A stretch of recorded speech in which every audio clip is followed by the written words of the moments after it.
Hi there, my name is Alfredo Rodriguez, and today I'm going to talk about the digital marketing and the law, specifically about the evaluation of the Priceline user agreements. As digital marketers and online businesses professionals, terms of use agreements matter because they define the legal relationship between a company and its users. Studies consistently show that only a small percentage of users actually read the online terms, which highlights the potential risk. Most people never read them, yet these agreements determine what rights users give up, how disputes are handled, and how much power of a company retains in this case. Imagine a traveler who books a dream vacation only to later discover that you know it would not receive any refund due to unforeseen cancellation. Well, situations like these show how ignoring terms of use can lead to unexpected and costly outcomes. This presentation, I will evaluate Priceline's user agreement by addressing four key questions. First, I will determine whether Priceline terms for a valid contract. The second one, I will examine whether users are actually bound to those terms. Third, I will discuss what happens if a dispute arises. And finally, I will recommend some changes that could make the agreement clearer and more balanced.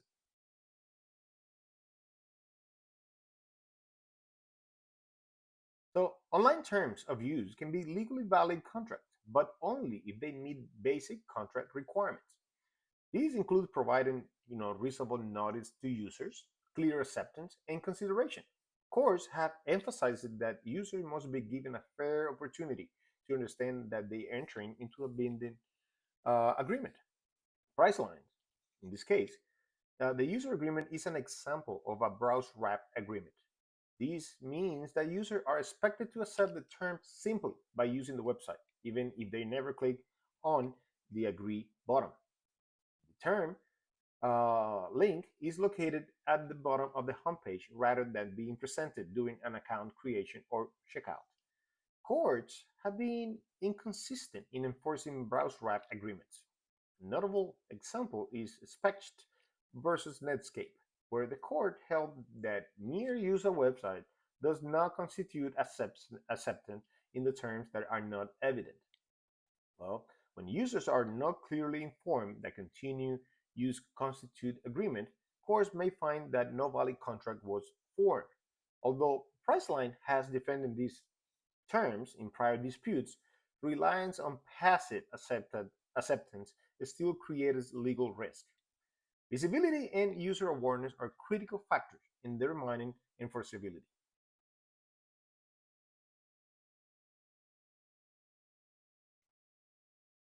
Whether users are truly bound to Priceline terms depends on whether a reasonable user will notice them.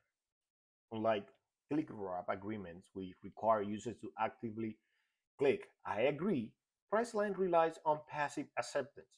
From a consent perspective, passive acceptance often fails to amount to informed consent.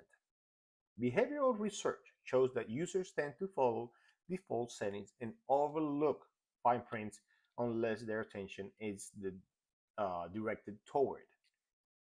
Courts have generally found click wrap agreements enforceable because users receive clear notice and must take an affirmative action to agree. In contrast, browse wrap agreements like Pricelines are weaker because they assume consent without explicit confirmation. Priceline might argue that users are bound by continue using the website, but enforcement is not guaranteed if the terms are not obvious or directly tied to users' action, such as booking or account creation.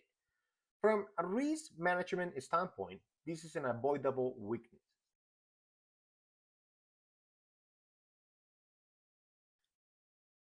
Well, Priceline's users agreement includes a mandatory arbitration clause and a class action waiver. This means users are generally required to resolve disputes through private arbitration rather than filing a lawsuit in court. Arbitration is often promoted as faster and more efficient than traditional litigation. Well, this may be true, it comes with important trade offs. restricts the use of a public courtroom, and prevents consumers from bringing collective claims with others who may have the similar affected situation.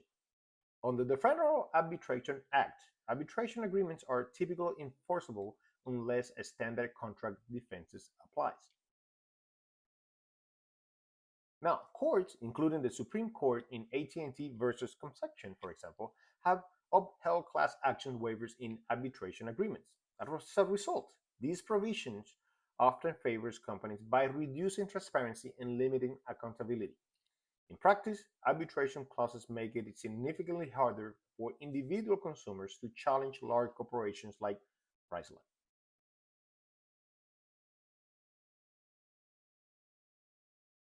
Now, another important issue is Priceline's right to amend its terms of use.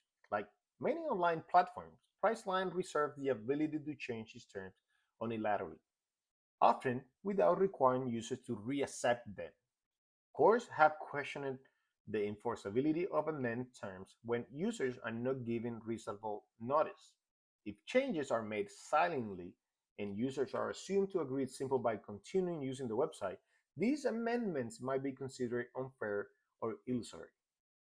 This is especially concerning when changes affect issues such as refunds, dispute resolutions, or use rights. From both a legal and ethical standpoint, users should be notified of material changes and given an opportunity to review or reject updated terms. Silent modifications undermine trust and erode the agreement's legitimacy.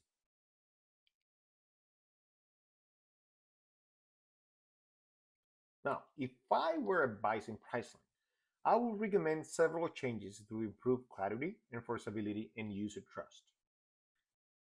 So, first, I will replace the browse wrap model with a click wrap or sign in wrap agreement during an account creation and checkout. Requiring users to actively agree to the terms strengthens enforceability and demonstrate clear consent. Second, I would require users to reaccept the terms whenever the materials change occurs, rather than assuming continued use constitutes acceptance. Triggering reconsent for changes involving dispute resolutions, fees, or privacy rights will provide clearer notice and reduce the legal risk. Third, I will simplify complex legal sections such as arbitration and limitation of liability by adding a brief plain language summaries. For example, a short notice could explain that arbitration limits a user ability to sue in court and participate in class actions. These summaries will help users better understand their rights without replacing the full legal language. Together, all these changes will reduce legal risk for Priceline while improving transparency and trust for the users.